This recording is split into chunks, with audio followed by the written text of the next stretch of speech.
ሰላማዊ ትግል ማድረግ ለሚፈልግ ሰው በሩ ክፍት ነው። የተገደበ ፓርቲ የለም። በኢህአደግ ዘመን ቢሆን ደርግ ከሆንክ ኢሰፓ ከሆንክ አትችልም፣ ኢህአፓ ከሆንክ አትችልም የሚል ህግ አለ። በእኛ እኮ የለም። ኢሰፓሙን ደርግ በሐሳብ ካልክ ክፍት ነው መድረኩ፣ ክልከላ የለም።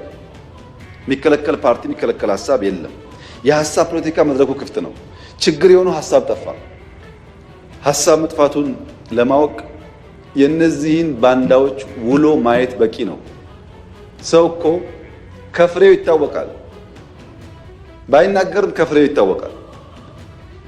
ውሏቸውን ስታዩ ዛፍ በፍሬው እንደሚያስታውቀው ሁሉ እነሱ ያስታውቃሉ።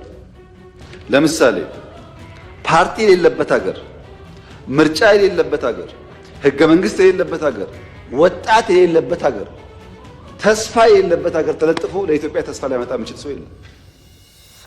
ከማን ነው የሚማረው? የእነሱን ዲሞክራሲ እንዳይል መንግስት አይታወቅ፣ ካቢኔ አይታወቅ፣ ፓርቲ አይታወቅ፣ ህገ መንግስት የለ፣ ምርጫ የለ።